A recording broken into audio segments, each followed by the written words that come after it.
We only have about 30 miles to go, sweetheart. Don't worry about it.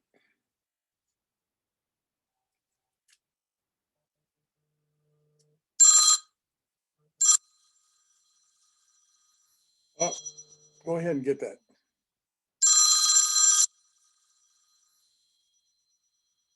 Who? Sam Lee and Lee from Vietnam? Are you kidding me? No way. He was KIA in the Bambi Tuat battle. No way. Here, give me that phone. Sam Lee and Lee from Tan Rai, Vietnam. Are you kidding me? Sam, where are you? What's going on? I can't believe it. You're in Spokane, Washington? Wow. Hey, we have to get together and catch up. Man, here I'm driving. I can't talk on the phone. So I'll turn you back over to my wife and let's get together, okay? Here you go. Here, sweetheart.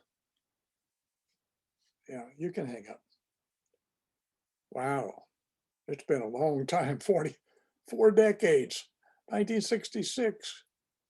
That's when I saw him last. That's amazing. All right, I tell you what. Let's go home and I'll give him a call and we'll catch up. So this is Sam in 1966, and this is the way I remembered him.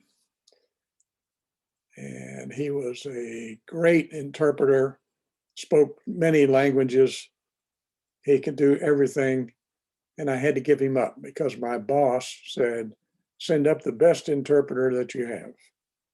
And me, being such a fool, naive, young 26-year-old captain, I said, okay, I'll send up my best interpreter, and that's Sam. So after I got home, I called Sam and we agreed to, we just talked for hours, I think 4 hours total. And we finally got caught up a little bit. He said, I'm coming down this weekend. I said, what? You're coming down? Yeah, he came down to Carl's Bay, flew down from Spokane, and we spent the next 4 days catching up. And I flew up to Spokane on occasion. I've been up there many times now. And we get together and we do all kinds of stuff.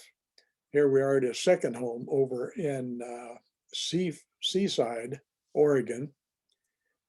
Now, if you looked at us on the street, you'd see a young guy, 5'2", and you'd see an old guy, 6'2".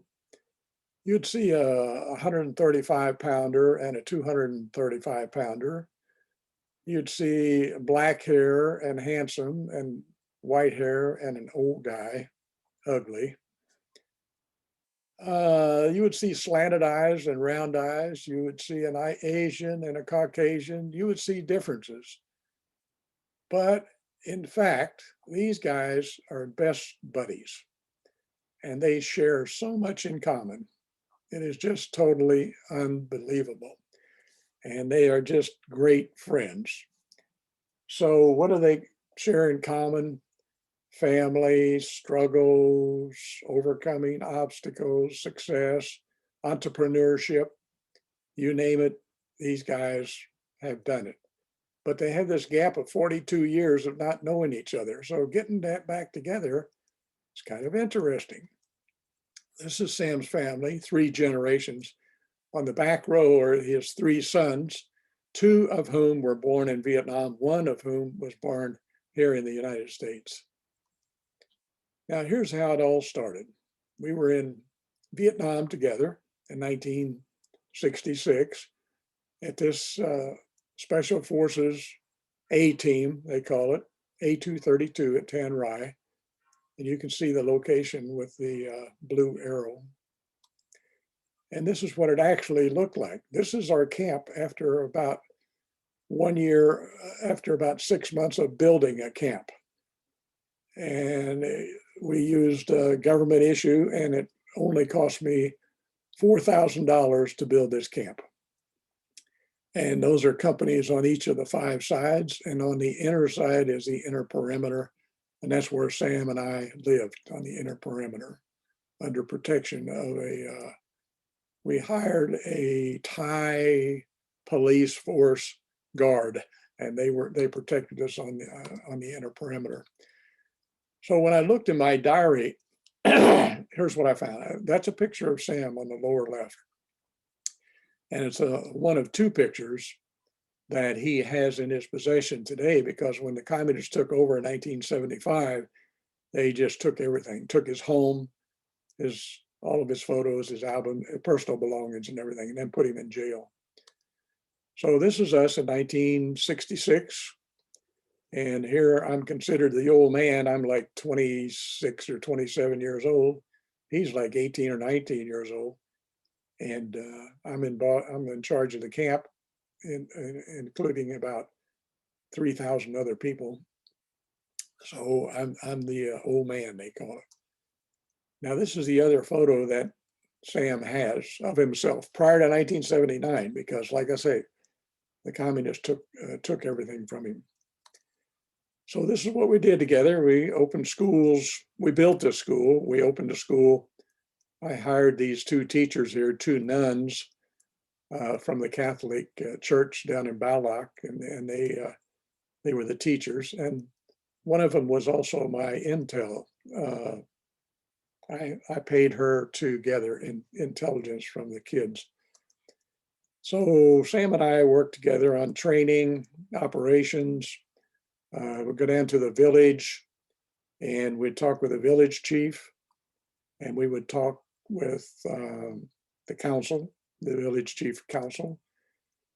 Sam told such incredible stories. I said, Sam, you are a consummate storyteller. You have to write a book. And he did, and I published it. I told him, I said, if you write the book, I'll publish it. So I published this book. This is the first one. And here we are at a Special Forces convention pushing his book. And I told him, then he had it done professionally. So this is what you'll find on Amazon now. He had it produced, published professionally. And here we are at another Special Forces convention. I think this was in St. Louis, Missouri, where we went out for a speech to the SAR. And then I told him, I said, Sam, once you sell 5,000 copies, I will write a screenplay. And here is the screenplay. I called it Heaven's Perfect Hour.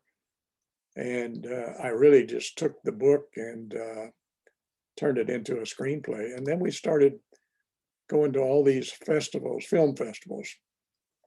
Sam and I would go, here's the one at San Diego, Asian Film Festival, several years ago. And we're trying to sell the movie. So here is a part of the movie you might enjoy. Let me go back here. I guess I have to take it off of here and then do it.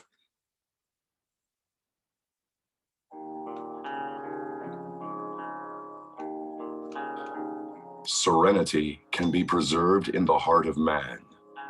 From civilian to combat interpreter,